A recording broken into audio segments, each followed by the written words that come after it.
Top quality और consistent performance के लिए सिर्फ सिल्वर पंप नाम याद रखना। ಬೆಲೆ ಏರಿಕೆ ಬೆಂಕಿಯಲ್ಲಿ ರಾಜ್ಯದ ಜನ ಬೆಂದು ಹೋಗ್ತಿದ್ದಾರೆ. ದಿನಕ್ಕೊಂದು ಬೆಲೆ ಏರಿಕೆ ಮಾಡ್ತಾ ಇರೋ ಸರ್ಕಾರದ ವಿರುದ್ಧ ಬಿಜೆಪಿ ನಾಯಕರು ಸಮರ ಸಾರಿದ್ದಾರೆ. ಫ್ರೀಡಂ ಪಾರ್ಕ್ನಲ್ಲಿ ಅಹೋರಾತ್ರಿ ಧರಣಿ ನಡೆಸ್ತಾ ಇದ್ದು ಕಾಂಗ್ರೆಸ್ ವಿರುದ್ಧ ಬೆಂಕಿಯುಂಡೆ ಉಗುಳಿದ್ದಾರೆ.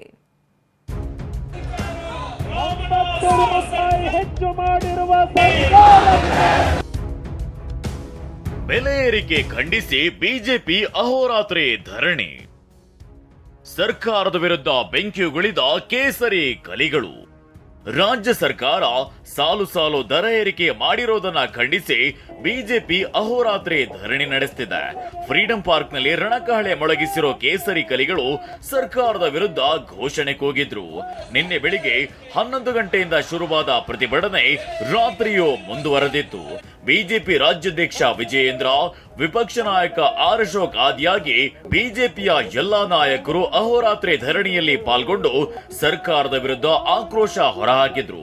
ಈ ವೇಳೆ ಮಾತನಾಡಿದ ರಾಜ್ಯ ಬಿಜೆಪಿ ಅಧ್ಯಕ್ಷ ವಿಜಯೇಂದ್ರ, ನಮ್ಮ ಹೋರಾಟ ಕೊನೆಯಾಗಲ್ಲ, ರಾಜ್ಯಾದ್ಯಂತ ಹೋರಾಟ ನಡೆಯುತ್ತೆ ಅಂತ ಹೇಳಿದ್ದಾರೆ.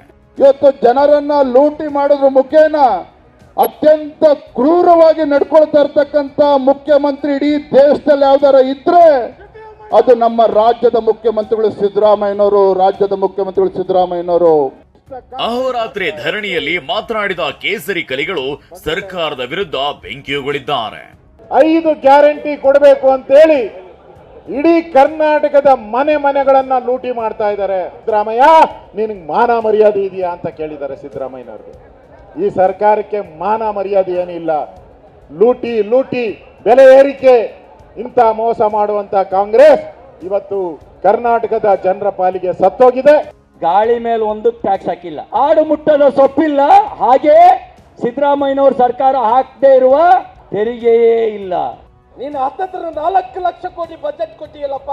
ಆ 4 ಲಕ್ಷ ಕೋಟಿ ಬಜೆಟ್ ಅನ್ನು ಕೊಟ್ಟಂತ ಟೈಮಲ್ಲಿ ಈ ಗ್ಯಾರಂಟಿಗಳು ಎಷ್ಟು ರೊಕ್ಕ ಬೇಕಾಗುತ್ತೋ ಅದು ತೆಗೆದಿಡಬೇಕಾಗಿತ್ತು. ಬೆಲೆ ಏರಿಕೆ ವಿರುದ್ಧದ ಅಹೋರಾತ್ರಿ ಹೋರಾಟದಲ್ಲಿ ಬಿಎಸ್ವೈ ಭಾಗಿಯಾಗಿದ್ರು. ಕಾರ್ಯಕರ್ತರು, ಮುಖಂಡರ ಜೊತೆಯಲ್ಲೇ ಕುಳಿತು ಪುತ್ರ ವಿಜಯೇಂದ್ರ ನೇತೃತ್ವದ ಹೋರಾಟಕ್ಕೆ ಸಾಥ್ ನೀಡಿದ್ರು. ಪ್ರತಿಭಟನೆಯಲ್ಲಿ ಭಾಗಿಯಾಗಿದ್ದ ಹಾಲಿ ಮಾಜಿ ಶಾಸಕರು, ಕಾರ್ಯಕರ್ತರು, ಮುಖಂಡರಿಗೆ ಉಳಿದುಕೊಳ್ಳಲು ವ್ಯವಸ್ಥೆ ಮಾಡಲಾಗಿತ್ತು. ಸುಮಾರು 400 ಜನರಿಗೆ ಆಗುವಷ್ಟು ಊಟ ಹಾಗೂ ಹಾಸಿಗೆ ದಿಂಬಿನ ವ್ಯವಸ್ಥೆ ಮಾಡಲಾಗಿತ್ತು.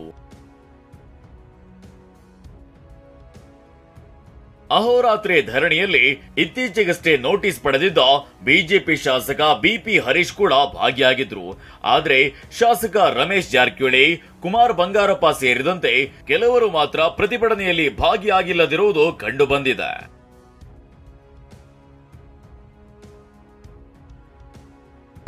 ಸದ್ಯ ಫ್ರೀಡಂ ಪಾರ್ಕ್ನಲ್ಲಿ ಅಹೋರಾತ್ರಿ ಧರಣಿ ನಡೆಸಿರೋ ಬಿಜೆಪಿ ನಾಯಕರು ಇವತ್ತು ಕೂಡ ದೊಡ್ಡ ಮಟ್ಟದಲ್ಲಿ ಪ್ರತಿಭಟನೆ ನಡೆಸಲಿದ್ದಾರೆ.